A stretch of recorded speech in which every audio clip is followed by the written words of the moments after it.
What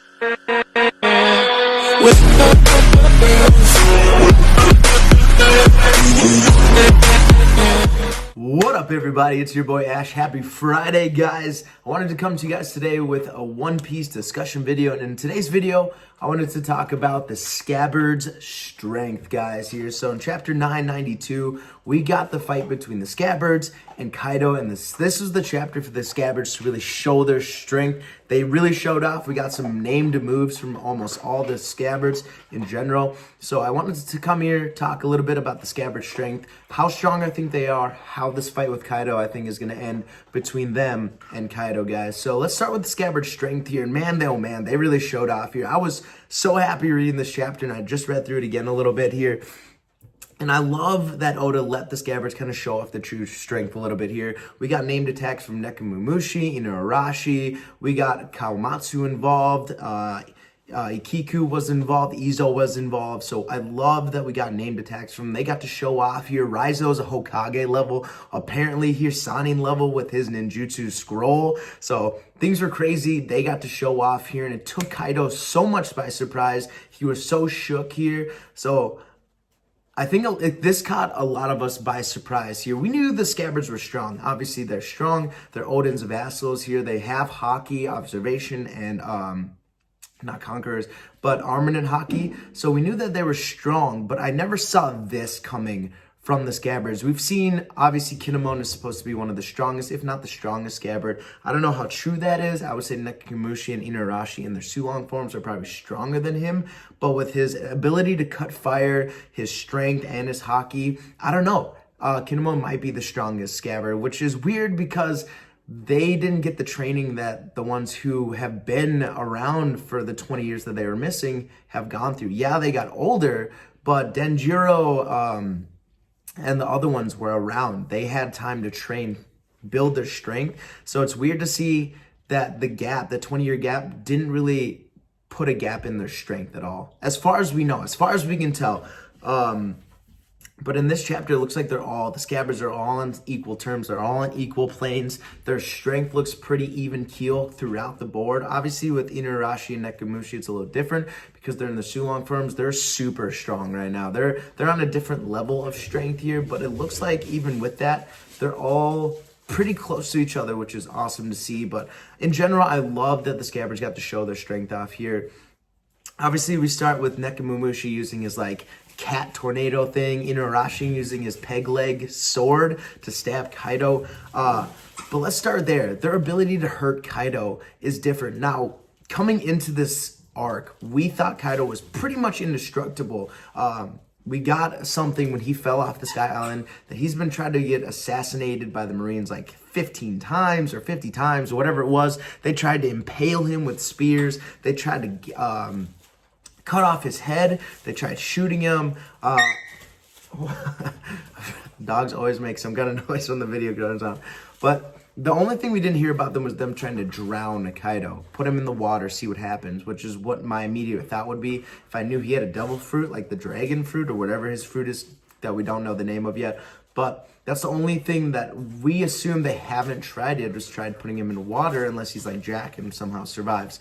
So he's survived countless ways of being killed. He's been captured by other pirates, and no one's been able to hurt this guy. The only one who's left a damaging scar on him that we know of is Odin with his two-sword style and his Ryo. So the Ryo is Armament Haki that allows you to enter the person's being. We saw this with Luffy where he punched the tree and the tree kind of exploded from the inside out. So it must be a different kind of Armament Haki that makes the samurai of Wano so dangerous, and why the world government has never tried to go mess with Wano either. It must be something about their Haki that makes them very dangerous to other Armament Haki users. Because you think with all the Armament Haki that the admirals and fleet admirals, even Kong, the commander-in-chief, would have, that if they captured Kaido, that they would be able to kill him.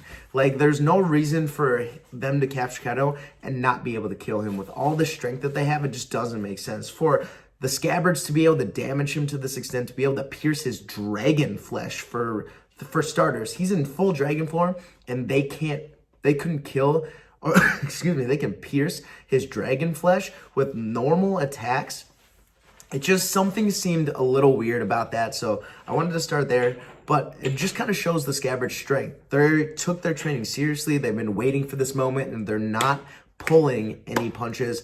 I appreciate seeing that, but it is a little weird that they're able to hurt him so easily. And I think this even took Kaido by surprise as well. So it has something to do with the Ryo, the haki that develops in Wano Kuni, the ability to bypass the skin and go from the inside out. So we see that with their attacks. Not only is Kinemon's attack able to cut the dragon breath for some reason, just super casually, just like nothing. And it wasn't like it drained his energy or anything, or it has anything to do with his devil fruit, because his devil fruit allows him to like change people's clothes. So I have no idea. His nickname is the Foxfire, so I just don't understand where that came from. But bygones be bygones. I'm not going to question every little thing. But it is interesting that they're so powerful, and we just didn't see this out of them from any of the previous arcs or battles or anything like that. Kawamatsu using his like River of the Sea move, which was sweet because Kaido opened his mouth and like cut the slits of his dragon mouth. So that was cool to see. Inuarashi easily piercing Kaido's dragon hide with his leg kick. So that was really interesting to see. It was cool to see Izo and Ikiku using their moves as well. Izo is always interesting to me because he uses guns. And he uses like a piercing gun round. I want to read exactly what he says. Slicing rounds is what he uses. So I want to know more about that, if he's using like, I don't know if they're hockey infused bullets, but like the handcuffed infused, whatever that, I'm blanking on the name of that metal. Sea stone bullets, there we go. The sea stone bullets, if he's using something like that, which makes sense that they're in Wano and he'd have access to something like that, especially being from a Yonko's crew, that he would know where to get supplies like that as well. So I would be surprised if he didn't have something like sea prism stone bullets or rounds, and that's why they're called slicing rounds, because they can cut through even devil fruit users. So interesting attacks. So let's talk about the Scabbards' strength. I kind of went on like a crazy out of nowhere monologue. The Scabbards' strength, where do I see them strength-wise here? Now, they're doing a lot of damage to Kaido. He's in his dragon form, and at this point, I think it's kind of a consensus that a lot of YouTubers think that the dragon form is Kaido's probably weakest form. He enjoys going into the dragon form because it's intimidating, and most people will just give up when he's in his dragon form. We saw this when he turned into his dragon form and went over that city in Wano Kuni, and people just started scattering. They were scared. It's a giant dragon. I mean, what do you have? If I saw a giant dragon coming over my sky, I'd be like, oh, well, shit, okay, I'm out of here. So it is a very intimidating form. And when his blast breath, it can nuclear just explode mountaintops. So there is a lot of physical power from the dragon form, but he's a huge target as well. It makes it easy to hit, and I think that that is his weakest form. He can't really defend himself. He's too easy to hit here, and it may be that he can't use his his armament haki to defend himself in the dragon form as well as he can in his normal form as well. It's just hard to imbue that much haki in such a large body. So I think that's it, that the dragon form is probably his weakest form. And the Scabbards are taking advantage of this. They are using all their abilities. They can all attack all at once, and it's hard to defend so much body when there's 9 opponents attacking you all at once here. The one exception being Raizo's attack, where he captured the blast breath and then wrapped his entire body, Kaido's entire body in it, and then released the blast breath on his body. That was amazing. Raizo, the MVP of the last chapter, he shocked me. I thought Raizo by far was going to be one of the weakest with this half-assed ninjutsus, but that was an amazing ability. First of all, his thing can wrap around any attack. I believe that's what he says. And scrolls can wrap around anything in existence, which, if that's true, is one of the most broken abilities in the entire One Piece universe. Because if he was going up against any of the admirals, he'd be like, scroll. And let's just say it's Kizaru's like Amagari no Mira, and he's shooting all those lasers. He just sucks them all up, throws it back at him, and just lights him up. So that's a really broken ability, to capture the essence of Kaido's blast breath and then release it back at him. That's super strong, and I did not see that coming out of Raizo. So that was a really cool scene. So where do I see the Scabbards' strength in a tier-wise? Obviously, we got the high-ranking pirates like Kaido, Big Mom, the Yonko, Shanks in them. I would put Luffy like a step below them as well, along with other members of the Worst Generation. Like they're a step below. They're not there yet. They're a step below. Like S tier, it would be all the Yonko, and then A tier would be Luffy. Some of the Worst Generation, not all of them, but some of them are there as well, along with other pirates. I'm not going to get too much into that, but let's go based on the ranking of the Beast Pirates here. Kaido's at the top. I would put the Scabbards just about Jack to Queen level. I don't think they're up to King's level. I think one-on-one, King would beat most, if not all, the Scabbards alone. But I think they would put up a good fight against Queen and Jack. Obviously, they messed the shit out of Jack.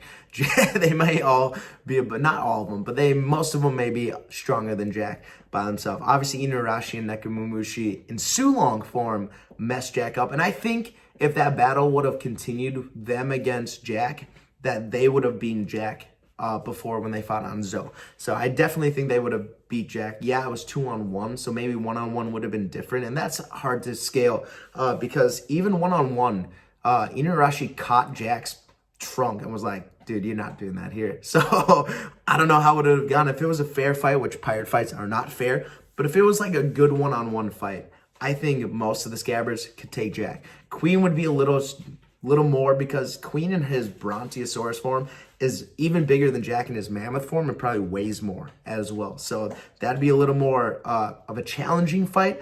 But with King's ability to fly and turn onto fire, I think he'd make quick work, if not put up a damn good fight against most of the Scabbards. So that's where I think they are power-wise here.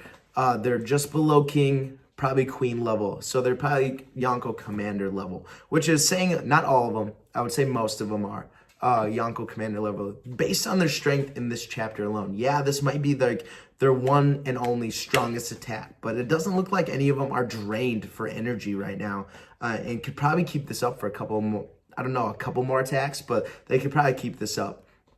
So that's where I think their strength is. And I did not see that coming.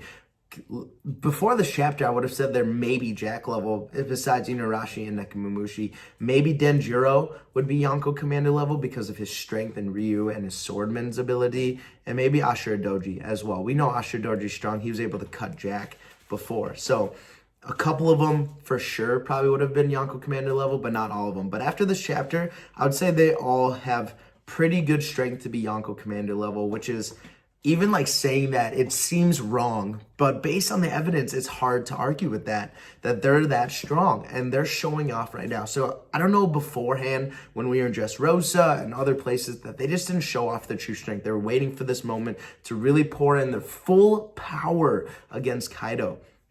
And maybe that was the scene, or maybe they just didn't have the opportunity to show off their true strength here. So I don't know what the truth is, but from here, it shows that they are truly, truly strong. And it comes from their training with the Chad. I'm forgetting everyone's name. I almost called him Chad. From Odin, there we go. From Odin's training. Odin wanted to teach them two-sword style. Obviously, they didn't want Odin to teach them personally, but they all, on their own, watched Odin fight and learned his abilities, their two-sword style, and the Ryo that he used to hurt Kaido. Them knowing Ryu helps them significantly in this battle because that's, I believe, is the only real way to pass through Kaido's thick skin and hurt him. And that's how Odin hurt him before. He imbued his swords with Ryu and made that giant gash on Kaido's skin. So that's where I think the Scabbards' power level is. They're just under like second commander Yonko level here, about Queen level. I would say pretty much on par with like Smoothie maybe as well from Big Mom's crew. So that's, I think, where their power is. And maybe a couple of them like Raizo and stuff are just below that. Maybe Jack level or below. But the Scabbards have proven that they're strong. They can hold up with Kaido. Yeah, it's 9-on-1. But Kaido one-shotted Luffy in one span. And it looks like most of the Scabbards have taken quite a bit of damage in this fight. So Kaido's not just holding back. I mean, he's in his dragon form, yes, and I do believe that's his weakest form. But, I mean, even Kawamatsu took a nice hit in this chapter. I mean, he got clawed away by dragging Kaido's full fist. So if he gets back up, we don't really get to see what happened to Kawamatsu at the end of that. So maybe, hopefully he's okay. Maybe he's down for the count. But That's where I believe the Scabbard's strength is, and obviously it's taking Kaido by surprise. And at the very end, when they hit Kaido with the Paradise Totsuka, I mean, right on his scar with the Ryu, using his two swords. Now you see blood come out and the lightning from their haki being imbued into their swords. That's going to do a lot of damage to Kaido, not only physically, but mentally as well. To hit that scar that Odin hit with the same style of attack using his Ryu, that's going to put Kaido in a weird headspace. And this is where I think things kind of wind down in this fight. Kaido's has to come out of his dragon form, and he's going to enter his true strength forms, whether it's his regular Oni form or his hybrid dragon form, which we haven't seen yet. If he enters either of those, I think the fight with the Scabbards is going to end badly because he's going to come out angry, upset, and really scared. Not that he'll show he's scared, but he's going to be like, I cannot mess with these guys because of how they used Odin's style of attack. If he enters his Oni or hybrid form, I think he's going to make quick work of the Scabbards like he did to Luffy. He's going to use some lightning blitz attacks, knock these guys out. I think most of them take heavy damage. I don't know if any of them will die from it, but not right away at least. But I think most of them will take heavy damage and will be out of commission. And Kaido might do a finishing blow on one of them, but right before that, Luffy shows up and blocks it. Very similar to the scene with Law, Doflamingo, and Luffy, where he blocks it and they have that hit of Conqueror's Haki, which is one of my favorite scenes of all time in the anime, when Luffy kicks Dofi's kick and you see that imbued of Conqueror's Haki go below. It's weird that I want almost the exact same scene, but with Kaido and the Ryu Haki that Luffy has learned. And I want that hit of Conqueror's Haki to really show that Luffy's come some far away. And you can tell I'm getting giddy from saying that, because if that happened, I would be so hyped. I want Luffy to kind of show that he's grown a little bit with his training in the prison and his Ryu Haki, and for him to like kick Kaido and knock him back, or even like even out an attack with him to save Kinemon or save Denjiro or someone, Kawamatsu, whoever it may be. Want him to save someone with that attack, and then the Scabbards fight is over and Luffy and whoever may be with him, like Zoro or Kid or Law, step in, and then the real fight begins with Kaido and the Worst Generation, or Kaido and Luffy and Zoro. So that's how I think this fight is going to end. Kaido's going to have to come out of his dragon form, enter either the Oni form or his hybrid form. He's going to mess up the Scabbards. Unfortunately, the Scabbards have done their part. They've got Kaido out of his dragon form. Now the fight starts here. They've done a little bit of damage. They've kind of put round one in, and Luffy and them are going to come out for the knockout rounds later on. So that's where I think the story is headed. The Scabbards put up real strength. They showed their power. I think they're just below second commander level. Second Yonko commander level. That's where I think most of their strengths are. Like, I would put Kinemon, Ashura Doji, Inarashi, Nekomamushi, Denjiro in that second commander level, with the rest of them being just below that, like Ikiku, Izu. Obviously, Izu was a Yonko commander, but he was like the 13th, like the last one. So he's just a little below that. Ikiku as well, Raizo. You guys get the idea. So that's where I think their strength is. This is where I think the fight is going to go. I think a lot of people are concurring with that he's going to come out of his dragon form. So I'm obviously not the first one to say that, but I think it's a consensus. I think we all kind of see where this fight is leading. So guys, comment below. Where do you think this fight's going to head off? What do you think of the Scabbard strength? Tier-wise, where would you put them? Are they Yonko commander level? Are they not that strong yet here? We're just seeing like the peak of their strength one time. Let me know below, guys. Where do you think their strength lies? I'm really excited. We got a chapter coming out on Sunday, so hopefully we get to see where this fight leads, and hopefully we get to see Kaido's hybrid form. I would be really excited about that, and I hope Luffy comes in with some Conqueror's Haki and kind of keys out Kaido. That would be awesome. So guys, that's it for me today. I'll see you guys maybe tomorrow and Sunday. Obviously Sunday with the review and live reaction. I don't know if I'll do a review of the chapter, but definitely a live reaction for sure. So guys, I'll be back again this weekend. Peace. Have a fantastic day.